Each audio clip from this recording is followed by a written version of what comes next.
Vee, and it is such a spooky rainy day today. It is perfect for this video. So basically, I have been seeing these rumors going all around the internet about Annabelle the doll escaping. Now, if you don't know who Annabelle is, she is a very, very haunted doll that is kept in the Warrens Occult Museum. So when people heard she escaped, they were freaking out. So that actually gave me the idea to make this video on my channel because I've never done a video about Annabelle over here. So we'll be talking about that rumor later on in the video, whether it's true or false. But I also wanted to talk about Annabelle's history because honestly, guys, it's horrifying. Before I start though, if you would like to win this background behind me, there's only about 2 weeks left before I announce the winner. All you have to do is be subscribed to this channel, so my Jessii Vee channel, turn on your notification bell, and then head over to one of my Instagram pages. It's called The Whimsy Wonders. I'm going to be posting a ton of handmade jewelry over there, and all you have to do is be following it to be entered to win this contest. And without further ado, let's get into this video about the Annabelle doll. Now, before I can talk about Annabelle, I have to talk about Ed and Lorraine Warren. They were actually the two paranormal investigators that took on the Annabelle case in real life. The Warrens were the world's best known paranormal investigators, founding the New England Society for Psychic Research in 1952. They also owned their very own occult museum in Connecticut. Together, the pair investigated over 10,000 cases in their career. 10,000 cases, guys, that's insanity to me. I am so impressed. They've worked closely with police officers, with doctors, with researchers. The Warrens basically became the desperate last-ditch effort for those who couldn't shake the feeling that something was supernaturally amiss in their house. So basically, if the police couldn't find a logical explanation for something weird happening to a family, they would phone up the Warrens because more often than not, it would be something supernatural in that family's house. Now, they've investigated so many famous cases that you've probably heard of before, like the Amityville case, the haunting in Connecticut, obviously the Annabelle case. I mean, these cases were so well known that they were literally made into horror movies. Ed Warren said he was raised in a haunted house when he was growing up, which ultimately led him to pursue becoming a paranormal investigator. And Lorraine Warren claimed to experience people's auras and connection with the deceased beginning at the age of 7 or 8 years old. Imagine being that young and being able to see and speak to ghosts. Wow. It basically made them the perfect pair. They met really young, fell in love, and got married right away. Now, unfortunately, they have since passed away, but their legacy definitely lives on. So let's talk a little bit about the Warrens Occult Museum. I have briefly mentioned this museum on my channel before, but not really into a lot of detail. So because the Warrens had thousands and thousands of paranormal cases that they were investigating, they started collecting a collection of knickknacks and artifacts that had been touched by evil. So basically, to keep these horrible items away from the public, they decided to put all of them into their basement for safekeeping. And I have to give it to them, that is brave. I don't think I could ever live in the house knowing there's such evil artifacts beneath me. Now, obviously, one of the most famous items in this museum is the Annabelle doll, but we'll get to her in just a second. But they also have an apparent real vampire coffin, a conjuring mirror, which is said to be extremely dangerous. They have what's called a shadow doll that apparently has the ability to visit you in your dreams. They have creepy masks hung up on all the walls. They have an organ that constantly plays by itself. They have a brick from one of the most haunted houses in England. They have tombstones, haunted skulls. I mean, the list goes on and on. I could make a whole video just talking about each item that's in this museum. So if you want that, give this video a thumbs up and let me know. But because they had so many of these items, before you entered the museum, you had to be warned about what you were stepping into. You also had to be very respectful while you were in the museum, because obviously you wouldn't want to make any of these spirits mad. Now, the moment you've all been waiting for, let's talk about the Annabelle display case. So the real Annabelle doll is actually a Raggedy Ann doll. Her case is made out of mostly wood with glass on the door, and there's a piece of paper with a warning on it that says, "Positively do not open," which would definitely be a very scary thing to read. When the museum was open, apparently the Warrens would often have over a priest to come and bless the room that Annabelle was in, just to be extra sure the spirit was locked away and not harming people. Lorraine Warren advises people not to even stare at the doll because it's done a lot of bad harm harm on people. Even their daughter Judy said her parents told her to never give the doll any recognition and to never look at it in the eyes. Now, before I talk about Annabelle's history, I want to talk about some dangerous encounters that people have had with Annabelle. Even though the Warrens have successfully locked the real Annabelle away, the process of the safekeeping was not very easy. In fact, when the Warrens first got the doll and they were driving it back to their house, they almost got into a horrible car accident. According to Lorraine, the steering wheel and the brakes of their car failed to work during the transport of the haunted object. There was also this really tragic story about a couple who went to visit the museum. This happened a couple decades ago, so it wasn't recent. The tragedy began when the man mockingly banged on the glass window of the cabinet where Annabelle is kept. It was sort of like he was making fun of her, he was mocking her, and obviously the Warrens did not like this man's attitude, so they asked the couple to leave immediately. But upon leaving the place, the couple got involved in a fatal accident that led to the young man's death. And according to this man's girlfriend, because she was able to survive the crash, she said the crash happened the instant they were driving home and talking about the doll. They lost control of the motorcycle and it went straight into a tree. Now, there are many other instances of bad things happening to people, so I may cover those incidences on my vlog channel, but just know if you're ever around Annabelle, be respectful, okay? So let's go into this Annabelle rumor about how she escaped. Over the past week, I've seen all over social media people freaking out that Annabelle went missing and seemingly escaped from the Warrens Occult Museum. So obviously I was very intrigued by this because I knew what a dangerous artifact she is. So I decided to do some digging and do my own research to find out if this rumor was true or false. So guys, I gotta say, part of me was a little bit disappointed when I found out this was just a false rumor. But then another part of me was glad that she was locked away and still safe from people, because obviously you don't want her out running around like attacking people. Chatter started swirling on social media when fans noticed that someone had wrote on her Wikipedia page that Annabelle had escaped on August 14th at 3 a.m. So Tony Spera, the son-in-law of Ed and Lorraine Warren, took to the family's YouTube channel to address the rumors. So here are some of the things he actually said about this rumor. He said, "Annabelle's here, she didn't go anywhere, she didn't take a trip, she didn't fly first class, and she didn't go out to visit her boyfriend."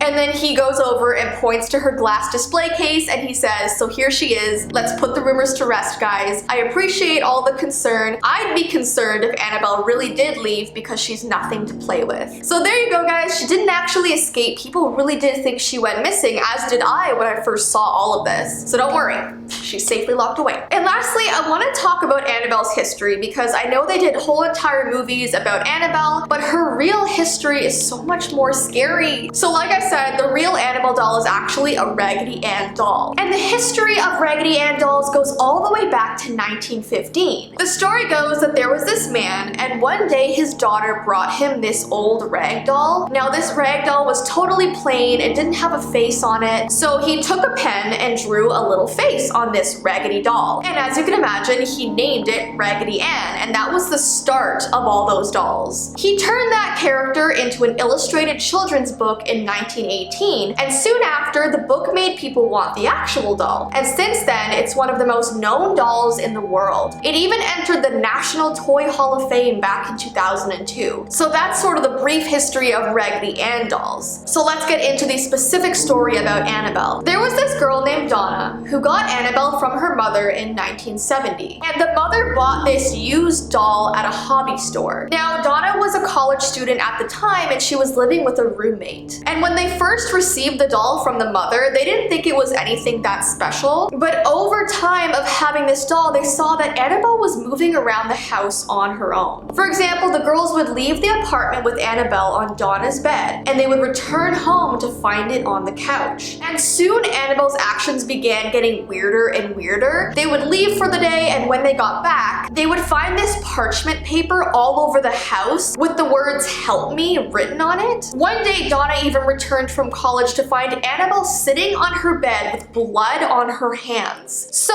they started freaking out and decided to call a psychic over to see what was really wrong with the doll. The lady sat with the doll and told the girls that long before their apartment complex had been built there, it had been a field that was on that property. And a 7-year-old 9-year-old girl named Annabelle Higgins died in that field. So basically this psychic said that this little girl's spirit lingered in the doll. So the girls began to feel very bad for this poor Annabelle spirit that was stuck in this doll. They thought that she was probably just this friendly, playful spirit that wanted to be around them. So they decided to continue keeping the doll, which was a very bad idea because she wasn't good at all. They started having these dreams about Annabelle climbing up their leg and onto their body and putting her hands around their neck to choke them. And they would literally wake up with claw marks all over their body. So this is where Ed and Lorraine came into the picture. They told the girls that it was not a sad ghost living in the doll, but instead a very dark, inhuman spirit. So they called a priest who performed an exorcism on the doll and on the apartment, and the Warrens ended up taking Annabelle home to their house. And that's where their car started breaking down. Their drive home was extremely dangerous, and when they got to the house, Annabelle literally started levitating in front of them. So that's when they took it to the basement, put it in a case, made sure it was locked away, and that's where it's been ever since. And that's why this whole case was inspired to be a movie, although they portray Annabelle in a very different way. I can't tell which I find scarier, the Raggedy Ann version or like the creepy horror movie version. Comment down below which you find creepier. But anyways guys, that's the history of Annabelle and the museum and the Warrens, and I'm so glad this rumor just turned out to be false. But yeah, if I missed any cool details, definitely comment them down below, and if you want me to do more videos like this, give this video a thumbs up and let me know. But I hope you guys have an awesome rest of your day, and I will see you in my next video.